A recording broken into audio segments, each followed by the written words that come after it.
Y buenos días, buenas tardes, buenas noches, amados hermanos. Bienvenidos a otra reflexión semanal. El día de hoy quiero continuar un tema que tratamos hace unos días atrás, que estuvimos leyendo el tema de la Santa Cena y su vínculo con la cena de la boda del Cordero. ¿Vale? Vamos a retomar uno de los versículos que leímos al final, ¿verdad? Creo que lo leímos. Bueno, fue en Apocalipsis 19 que decía: y él me dice, escribe, bienaventurados a los que son llamados a la cena del Cordero. Ahí vimos que la cena del Cordero era la cena de bodas del Cordero. Y me dijo, estas palabras de Dios son verdaderas, o sea que van a ocurrir, ¿vale? Eh, y claro, yo me quedé pensando, dándole vueltas a la cabeza con el tema de la boda, ¿no? Y versículos más arriba, en el versículo 7, escucha lo que dice. Gocémonos y alegrémonos y démosle gloria, porque son venidas las bodas del Cordero y su esposa se ha aparejado. Estoy leyendo en la Reina Valera de 1909 y un par de cositas interesantes porque dice son venidas las bodas, o sea, ya ha llegado el tema de la boda, y la esposa se ha aparejado. Y claro, estuve indagando un poquito sobre el tema de las bodas en el contexto de la cultura hebrea, y la verdad es que encontré una cosa que no sabía y quiero combatirla con vosotros.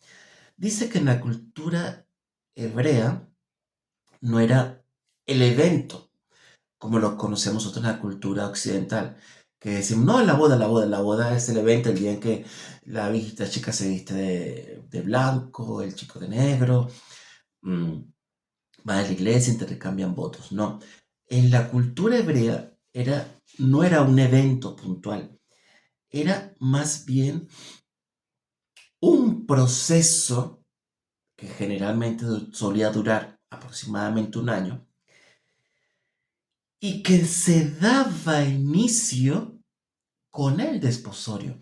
De hecho, en algunas fuentes leí que la boda hebrea se dan dos fases y en otras fuentes se dice que son tres fases, ¿vale? Y la primera fase se le conoce como desposorio. En hebreo es Iusim o Kiddush, ¿verdad? ¿Y qué es el desposorio? Bueno, el desposorio es cuando entre ambas partes se dan la promesa mutua, ¿verdad? De contraer matrimonio. Y lo interesante es que no era únicamente un pacto entre un hombre y una mujer, era un pacto o un contrato entre dos familias, ¿verdad? Y de hecho se firmaba, este pacto también era un contrato que tenía un valor legal, ¿verdad? Y se llamaba, disculpen mi pronunciación, Ketubá, en el cual a partir de este desposorio legalmente quedaba constituido un esposo y una esposa. O sea, legalmente a partir de ese día ya se llamaban esposo y esposa.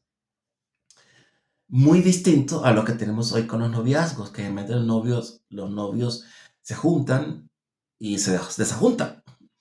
Y así puede tener una novia un montón de novios y un novio un montón de novias. En la cultura hebrea no es así. Cuando una pareja se compromete y se pasaban o se hacía la ceremonia, por así decirlo, del desposorio, este era un contrato legal. E incluso para romperlo había que hacerse un divorcio, o lo que se conocía como la carta de repudia. Y no solo eso, además de eso, el novio tenía que pagar el precio por el desposar a la novia, ¿verdad?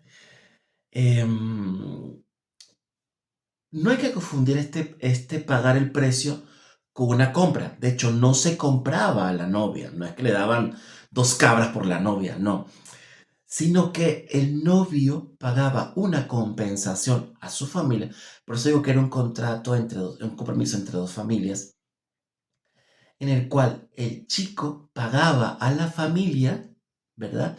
Por perder una, mm, un miembro de la familia que era útil, económicamente hablando, ¿no? Y además servía como una especie de que era una garantía, por así decirlo, de que él era algo serio. Comparemos esto, yo sé que va a sonar feo, o como cuando estás haciendo trámites para comprar una vivienda. Generalmente tú das una señal. La señal significa que sí, tú sigues adelante con ese proceso hasta el final, hasta que finalmente firmas el contrato de compra de la casa, ¿verdad? Y eso era legal. Y curiosamente, hermanos, hay alguien que lo hizo en la Biblia. Y lo encontramos en 1 Corintios 6:20. Escuchen esto. Porque habéis sido comprados por precio, aquí está hablando Pablo, glorificad pues a Dios en vuestro cuerpo y en vuestro espíritu, los cuales son de Dios. ¿Y quién pagó ese precio? Jesús. Jesús pagó ese precio por ti y por mí en la cruz del Calvario.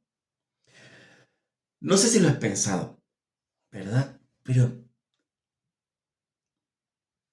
¿te has llegado a imaginar lo valioso y precioso que eres tú para Jesús?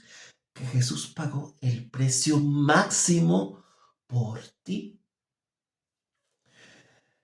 Independientemente de lo que tú pienses, que puede que pienses que tu vida no tiene sentido, que tu vida no tiene valor, que no tienes propósito, que no tienes objetivos. Para Jesús tienes un valor y tienes un propósito. Para el Señor eres precioso. Para Jesús eres preciosa. Independientemente de lo que hayas vivido en tu vida y lo que haya pasado por tu cabeza, para Jesús sí que eres valioso y sí que eres importante. Y en este desposorio, ¿verdad? Se tomaba el vino, ¿verdad? Donde el chico tomaba la copa de vino y se la daba a la novia. Y si ella aceptaba y vivía, significa que ella aceptaba, ¿verdad? Y esto, hermanitos, es justamente lo que ocurrió el día de la última cena de Jesús. ¿Cómo, cómo sabemos que es cierto? Porque vayamos a Marcos capítulo 14, versículo 23 y 24. Escuchen esto. Marcos 14, 23 y 24. Escuchen. Y tomando la copa, habiendo dado gracias, les dio y bebieron de ella todos. Es decir, el novio le dio la copa a la novia, sus discípulos, y la novia aceptó. Y les dijo, versículo 24, esto es mi sangre del nuevo pacto que por muchos es derramada. Después de que tomaban la copa el novio y la novia, se separaban y venía el tiempo de preparación. En ese tiempo de preparación, Jesús se ha ido a preparar morada y la novia se prepara. Y ese es en el tiempo en el que nos encontramos actualmente como iglesia. Estamos en el tiempo de preparación, esperando la venida de nuestro amado Señor. La segunda fase era presentación. y la tercera fase, la ceremonia. Pero eso no lo hablaremos hoy, sino que lo hablaremos en próximas estudios. Dios te bendiga. Agur.